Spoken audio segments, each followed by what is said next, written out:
Hello friends, welcome to our channel Tejas the shining classes. Friends, आज हम लोग RRB NTPC और ग्रुप डी के 2000 क्वेश्चंस की महा सीरीज से पॉलिटिकल के टॉप 50 क्वेश्चंस को डिस्कस करेंगे। सो वीडियो को लास्ट तक देखें, पसंद आए तो लाइक एंड शेयर ज़रूर करें। फ्रेंड्स, अगर आप लोगों ने हमारे पिछले वीडियोस को नहीं देखा है तो आप हमारे चैनल के प्लेलिस्ट में जाकर देख सकते हैं। और अगर आपको इस वीडियो का पीडीएफ चाहिए तो आप हमारे टेलीग्राम चैनल में जाके डाउनलोड कर सकते हैं। टेलीग्राम चैनल का लिंक नीचे डिस्क्रिप्शन बॉक्स में दिया हुआ है। और हाँ दोस्तों, अगर आप हमारे चैनल पर नए हो तो प्लीज़ हमारे चैनल को सब्सक्राइब करें और बेल आइकन को दबाना ना भूलें, जिससे आपको आने वाले वीडियोस की नोटिफिकेशन मिलती रहे। तो चलिए स्टार्ट करते हैं। पहला क्वेश्चन है, भारत का सर्वोच्च कानून किसे माना जाता है? तो इसका आंसर होगा भारतीय संविधान को। भारतीय संविधान को भारत का सर्वोच्च कानून माना जाता है। अगला क्वेश्चन है, भारतीय संविधान में पहला संशोधन कब किया गया था? तो इसका आंसर होगा 1951 में। 1951 में भारतीय संविधान में पहली बार संशोधन किया गया था और इसके तहत संविधान में 9वीं अनुसूची को जोड़ा गया था। अगला क्वेश्चन है, भारतीय संविधान के आर्टिकल 21A में किसका उल्लेख किया गया है? तो इसका आंसर होगा शिक्षा के अधिकार को। शिक्षा के अधिकार को भारतीय संविधान के आर्टिकल 21A में उल्लेख किया गया है। इसके तहत राज्य द्वारा 6 से 14 वर्ष के समस्त बच्चों को निःशुल्क एवं अनिवार्य शिक्षा उपलब्ध कराया जाए और इसे 86वां संविधान संशोधन 2002 द्वारा अपनाया गया था। अगला क्वेश्चन है, भारत में राज्यपाल की नियुक्ति कौन करता है? इसका आंसर होगा राष्ट्रपति। राष्ट्रपति द्वारा भारत में राज्यपाल की नियुक्ति की जाती है। अगला क्वेश्चन है, एक सरकारी समिति में पालन किया जाने वाला सिद्धांत कौन सा है? दोस्तों इसका आंसर होगा एक आदमी एक वोट। अगला क्वेश्चन है, भारत का प्रधानमंत्री बनने के लिए आवश्यक न्यूनतम उम्र क्या है? दोस्तों इसका आंसर होगा 25 वर्ष। भारत का प्रधानमंत्री और लोकसभा का सदस्य बनने के लिए न्यूनतम आयु 25 वर्ष होती है। अगर आपसे पूछा जाए राज्यसभा के लिए तो 30 वर्ष और राष्ट्रपति बनने के लिए 35 वर्ष की आयु आवश्यक होती है। अगला क्वेश्चन है, संविधान दिवस कब मनाया जाता है? दोस्तों इसका आंसर होगा 26 नवंबर।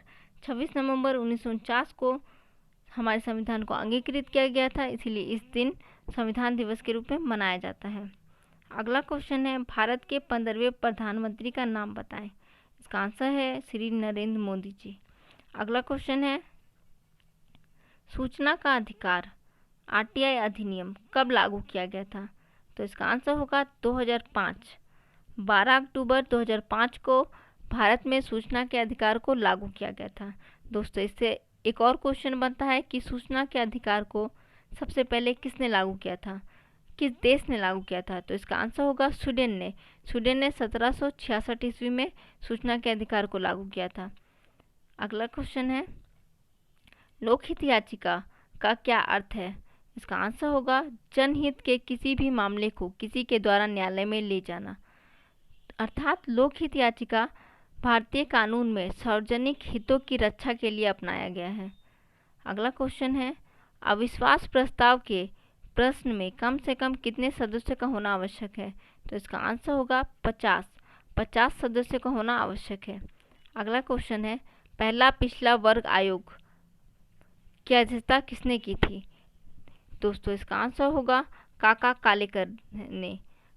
काका कालेकर की अध्यक्षता में पहला पिछड़ा वर्ग आयोग की अध्यक्षता की गई थी और जो कि 29 जनवरी 1953 में किया गया था। इसका अगला क्वेश्चन है, भारतीय संविधान में कितने मौलिक अधिकार हैं? दोस्तों इसका आंसर होगा 6 मौलिक अधिकार हैं। पहले हमारे संविधान में 7 मौलिक अधिकार थे, पर 44वां संविधान संशोधन 1978 के द्वारा संपत्ति के अधिकार को मौलिक अधिकार की सूची से हटा दिया गया। तो अब प्रेजेंट में हमारे संविधान में 6 मौलिक अधिकार हैं। अगला क्वेश्चन है, संविधान के किस अनुच्छेद के तहत वित्त आयोग का गठन है? दोस्तों इसका आंसर होगा आर्टिकल 280। आर्टिकल 280 के अनुसार वित्त आयोग का गठन राष्ट्रपति द्वारा किया जाता है। इसमें एक अध्यक्ष और 4 अन्य सदस्य होते हैं। अगला क्वेश्चन है, आर्टिकल 356 किस विषय से संबंधित है? दोस्तों यहाँ पे थोड़ा टाइपिंग मिस्टेक है, यहाँ पे 256 की जगह 356 होगा। तो इसका आंसर होगा राष्ट्रपति शासन लागू करने से। अगर किसी राज्य में संवैधानिक तंत्र विफल हो जाए तो आर्टिकल 356 के तहत राष्ट्रपति शासन लागू किया जाता है। अगला क्वेश्चन है, किस संविधान संशोधन द्वारा नगर पालिका को संवैधानिक दर्जा प्राप्त हुआ है? तो दोस्तों इसका आंसर होगा 74वां संविधान संशोधन 1992 के द्वारा। इसे भाग 12वीं अनुसूची और भाग 9 में शामिल किया गया है। अगला क्वेश्चन है, संविधान में संशोधन का प्रस्ताव कौन प्रस्तुत करता है? दोस्तों इसका आंसर होगा केवल संसद। संसद के द्वारा संविधान में संशोधन का प्रस्ताव प्रस्तुत किया जाता है। अगला क्वेश्चन है, संविधान के 9वीं अनुसूची को किस वर्ष जोड़ा गया था? तो दोस्तों इसका आंसर होगा 1951। 9वीं अनुसूची को संविधान में पहली संविधान संशोधन 1951 के तहत जोड़ा गया था और 9वीं अनुसूची में उल्लेखित कानून और विषयों को न्यायालय में चुनौती नहीं दी जा सकती है। अगला क्वेश्चन है, आर्टिकल 360 में किसका प्रावधान है? तो इसका आंसर होगा वित्तीय आपात। वित्तीय आपात का प्रावधान आर्टिकल 360 में है। अगला क्वेश्चन है, भारत के नियंत्रण महालेखा परीक्षक की नियुक्ति कौन से अनुच्छेद के अंतर्गत आता है? तो इसका आंसर होगा आर्टिकल 148। आर्टिकल 148 के तहत भारत के नियंत्रण महालेखा परीक्षक की नियुक्ति राष्ट्रपति द्वारा की जाती है। अगला क्वेश्चन है, किसी भी राज्य में राष्ट्रपति शासन अधिकतम कितनी अवधि में लगाया जाता है? तो इसका आंसर होगा 3 वर्ष। अधिकतम 3 वर्ष के लिए और कम से कम 6 महीने के लिए लगाया जाता है। अगला क्वेश्चन है, संविधान में कितने मूल कर्तव्यों का उल्लेख किया गया है? दोस्तों इसका आंसर होगा 11 मौलिक कर्तव्य को हमारे संविधान में, हमारे देश के संविधान में रूस से अपनाया गया है और इसे 42वां संविधान संशोधन 1976 द्वारा जोड़ा गया था। अगला क्वेश्चन है, उद्देश्य प्रस्ताव के वर्णित विचारों को संविधान के किस भाग में अपनाया गया है? तो इसका आंसर होगा प्रस्तावना को। प्रस्तावना को उद्देशिका के नाम से भी जाना जाता है। अगला क्वेश्चन है, एकमात्र कौन सा अधिकारी किसी भी सदन का कार्रवाई में भाग ले सकता है? दोस्तों इसका आंसर होगा भारत का महान न्यायवादी। भारत का महान न्यायवादी भारत सरकार का सबसे बड़ा विधि अधिकारी होता है और वह किसी भी संसद का सदस्य नहीं होता है, किंतु वो किसी भी संसद के कार्यवाही में भाग ले सकता है, बोल सकता है, परंतु उसे मत देने का अधिकार नहीं होता है। अगला क्वेश्चन है, राज्यसभा में राष्ट्रपति द्वारा कितने सदस्यों को मनोनीत किया जाता है? तो इसका आंसर होगा 12 सदस्यों को राष्ट्रपति द्वारा राज्यसभा में मनोनीत किया जाता है और लोकसभा में 2 सदस्यों को। और ये 12 सदस्य किसी भी क्षेत्र से हो सकते हैं, जैसे कि साहित्य, खेल, फिल्म इत्यादि।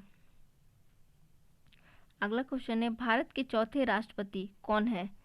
तो इसका आंसर होगा वी गिरी।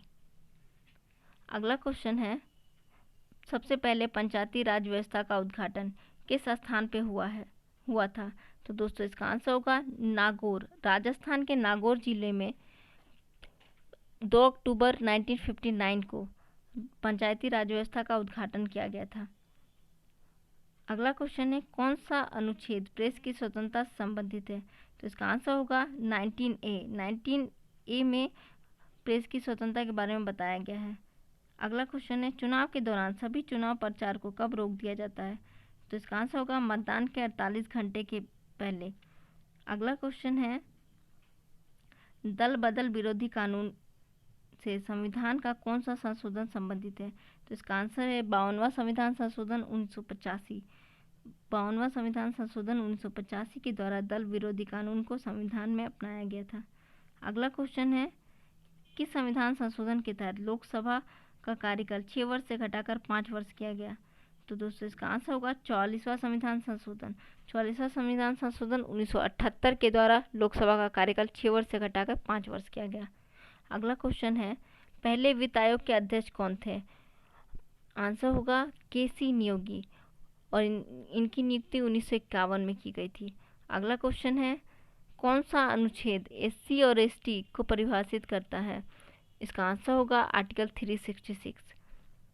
अगला क्वेश्चन है, भारत में चलित न्यायालय का विचार किसकी देन है? इसका आंसर है doctor APJ Abdul Kalam. Doctor APJ Abdul Kalam की देन है चलित न्यायालय का विचार।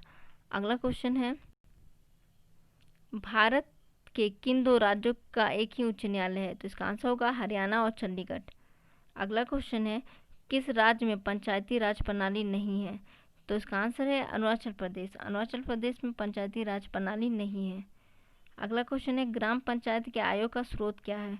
तो इसकी ग्राम पंचायत के आय का स्रोत मेला और बाजार के कर हैं। अगला क्वेश्चन है, संविधान सभा का गठन किसके अंतर्गत किया गया था? दोस्तों इसका आंसर होगा कैबिनेट मिशन योजना 1946 के तहत संविधान सभा का गठन किया गया था। अगला क्वेश्चन है, राज्यपाल की दोहरी भूमिका से क्या तात्पर्य है? दोस्तों यहाँ पे भी थोड़ा टाइपिंग मिस्टेक है, यहाँ राज्य की जगह राज्यपाल होगा। राज्यपाल की दोहरी भूमिका से क्या तात्पर्य है? तो इसका आंसर है संवैधानिक शासक और केंद्र का एजेंट। अगला क्वेश्चन है, भारतीय संसद में प्रकलन समिति का गठन किसके द्वारा होता है? तो इसका आंसर है केवल लोकसभा के सदस्यों द्वारा। इसमें लोकसभा के 30 सदस्य होते हैं और इसका कार्यकाल 1 वर्ष का होता है, जो कि 1 मई से शुरू होता है और 30 अप्रैल को ख़त्म हो जाता है। अगला क्वेश्चन है, भारत में पहला नगर निगम कहाँ स्थापित हुआ? तो इसका आंसर होगा चेन्नई में। चेन्नई में भारत का पहला नगर निगम स्थापित हुआ था। अगला क्वेश्चन है, किसने कहा था कि राज्य कानून की संतान और जनक दोनों ही है? तो इसका आंसर है मैकेवर। मैकेवर ने कहा था राज्य कानून की संतान और जनक दोनों ही है। अगला क्वेश्चन है, भारत के प्रथम गैर कांग्रेसी प्रधानमंत्री कौन थे? तो इसका आंसर होगा मोरारजी देसाई। मोरारजी देसाई भारत के प्रथम गैर कांग्रेसी प्रधानमंत्री थे और इनका कार्यकाल 1977 से 1979 तक था। अगला क्वेश्चन है, किस अनुच्छेद के अंतर्गत सर्वोच्च न्यायालय एक अभिलेख न्यायालय है? तो इसका आंसर होगा आर्टिकल 129। आर्टिकल 129 के अंतर्गत सर्वोच्च न्यायालय को एक अभिलेख न्यायालय का दर्जा दिया गया है। और दोस्तों अगर पूछा जाए कि सर्वोच्च न्यायालय का गठन किस आर्टिकल में है, तो उसका आंसर होगा आर्टिकल 124। अगला क्वेश्चन है, सबसे अधिक समय तक सर्वोच्च न्यायालय के मुख्य न्यायाधीश के पद पर रहने वाले व्यक्ति कौन थे? दोस्तों इसका आंसर होगा YV चंद्रचूड़। YV चंद्रचूड़ सबसे अधिक समय तक सर्वोच्च न्यायालय के मुख्य न्यायाधीश के पद पर रहने वाले व्यक्ति हैं। अगला क्वेश्चन है, भारत में पहली बार राष्ट्रीय आपात कब घोषित किया गया था? तो दोस्तों इसका आंसर होगा 1962। 1962 में इंडिया चाइना युद्ध के समय सबसे पहले राष्ट्रीय आपातकाल घोषित किया गया था। अगला क्वेश्चन है, राज्यसभा की पहली बैठक कब हुई थी? तो इसका आंसर है 13 मई 1952 को। 13 मई 1952 को राज्यसभा की पहली बैठक हुई थी और राज्यसभा का गठन 3 अप्रैल 1952 को किया गया था। राज्यसभा में टोटल 250 सदस्य होते हैं और 12 जिसमें से 12 राष्ट्रपति द्वारा मनोनीत सदस्य होते हैं और अभी प्रेजेंट में 245 राज्यसभा सदस्य हैं। अगला क्वेश्चन है, प्रोटेम स्पीकर की नियुक्ति कौन करता है? तो इसका आंसर होगा राष्ट्रपति। राष्ट्रपति द्वारा प्रोटेम स्पीकर की नियुक्ति की जाती है। अगला क्वेश्चन है, राज्य स्तर पर मंत्रियों की नियुक्ति कौन करता है? तो इसका आंसर होगा राज्यपाल। मुख्यमंत्री की सलाह पर राज्यपाल द्वारा राज्य स्तर के मंत्रियों की नियुक्ति की जाती है। अगला क्वेश्चन है और लास्ट क्वेश्चन है, संपत्ति का अधिकार किस प्रकार का अधिकार है? तो दोस्तों इसका आंसर होगा वैधानिक अधिकार। संपत्ति का अधिकार पहले मौलिक अधिकार था, जिसे 44वां संविधान संशोधन 1978 के तहत हटाकर वैधानिक अधिकार के रूप में आर्टिकल 300 क में स्थापित किया गया। तो आज के लिए इतना ही। अगले वीडियो में आपसे फिर मुलाकात होगी और वीडियो अगर पसंद आया हो तो प्लीज़ वीडियो को लाइक एंड शेयर ज़रूर करें। Till then keep smiling, stay safe. Thank you for watching.